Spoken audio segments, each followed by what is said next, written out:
केंद्र सरकार द्वारा जातीय जनगणना कराने की घोषणा के बाद अमरावती शहर में कांग्रेस पार्टी ने जोरदार बैनरबाजी की है। शहर भर में कांग्रेस द्वारा इस फैसले का श्रेय राहुल गांधी को देते हुए बैनर लगाए गए हैं। पूर्व मंत्री यशोमती ठाकुर व अमरावती के सांसद बलवंत वानखेड़े के नेतृत्व में लगे ये बैनर चर्चा का विषय बन गए हैं।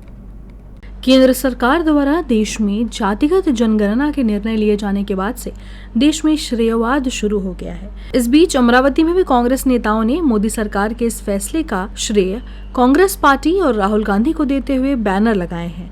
इन बैनरों में लिखा गया है, बहुजन की जीत है, राहुल जी का संघर्ष और जिसकी जितनी हिस्सेदारी उसकी उतनी भागीदारी। कांग्रेस नेताओं ने इसे राहुल गांधी के लंबे संघर्ष का परिणाम बताया। पूर्व मंत्री यशोमती ठाकुर ने कहा कि राहुल गांधी ने वर्षों से जातीय जनगणना की मांग की थी और अब जब केंद्र सरकार ने इसे स्वीकार किया है, जातीनिहाय जनगणना करण्याचा निर्णय भारत सरकारने घेतला आणि मला असं वाटतं आणि ही वास्तविकता आहे की हे राहुल गांधीच्या मागणीला मोठं यश आहे। सातत्यानं राहुल गांधी म्हणत गेले की जिसकी जितनी भागीदारी उसकी उतनी हिस्सेदारी आणि त्याच अनुषंगानं त्यांनी सभागृहामध्ये संसदमध्ये सुद्धा हे म्हटलं होतं की ह्या संसदमध्ये आम्ही हा अधिकार घेतल्याशिवाय राहणार नाही आणि सरकारला त्याची अनाउन्समेंट करावी लागली।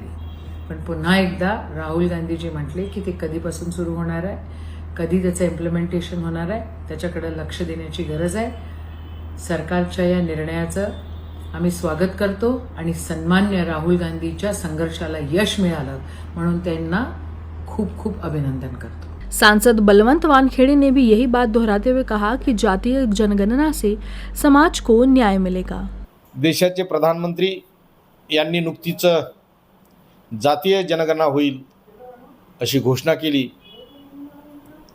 मी हे म्हणेल की राहुलजींच्या संघर्षाला ही यश आलेलं आहे।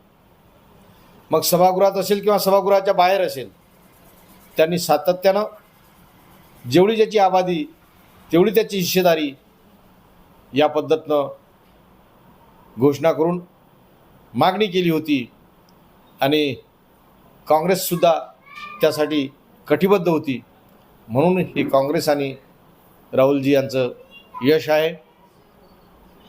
येणाऱ्या काळात